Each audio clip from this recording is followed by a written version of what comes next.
Most of the cries that you see on social media are as a result of trafficking. Enfunda nnyingi nga bannayuganda balabiddwako nga beemulugunya ku nsonga z'okutwala abatuuze ebweru. Emirundi mingi abaana babadde batwalibwa ebweru beekubira endulu eri gavumenti okusobola okubadduukirira kubanga bangi basangibwa okubeera nga batulugunyizibwa mu mawanga gano babeera bagenzeemu.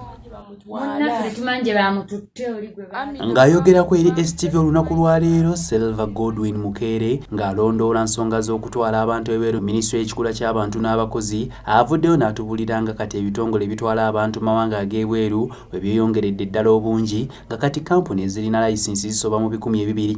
The Ministry of Gender, Labour and Social Development has so far licensed 210 companies. These are companies that have been given the liberty to externalize labor. So of the 210 companies, we have suspended 9 of them. Mukeere alabudde n'Abannayuganda ku ky'okupapa okugenda okunoonya emirimu ebweru era n'abasaba okusooka okwetegereza kampuni ezibatwala nga tebannaba kusalawo.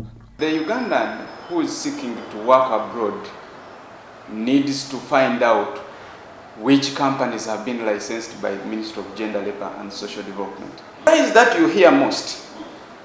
That somebody has stayed for 4 days without eating, somebody is being mistreated, somebody is being beaten, somebody is being harassed, somebody is being sexually abused.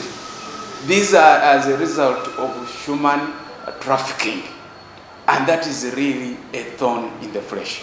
Okusinziira ku batunuulizi b'ensonga, gavumenti tekoze mulimu gumala ku mbeera y'Abannayuganda abali ebweru nga buli kadde obutambi bw'Abannayuganda abalaaja na bufuluma wabula nga mpawo gavumenti kyekola.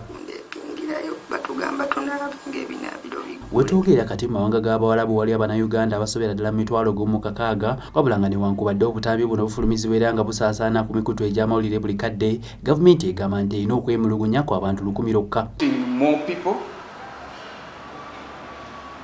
To enable the monitoring of externalization of labor, that's one. 2, the ministry is working with security organs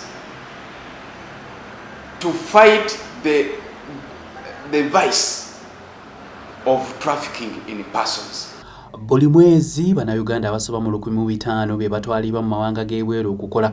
Wabula nga wadde gye buvuddeko gavumenti yasazaamu enkolagana yaayo n'eggwanga lya Jordan okutwalayo Abannayuganda okwenogera ku nsimbi olw'okwemulugunya okwali kususse okuva mu ggwanga lino, ekyebuziba kiri nti mu mawanga nga Qatar, Saudi Arabia, Dubai n'amalala gavumenti yeeteeseteese etyo okukomya okutulugunyizibwa kw'Abannayuganda naddala abakola obwayaaya.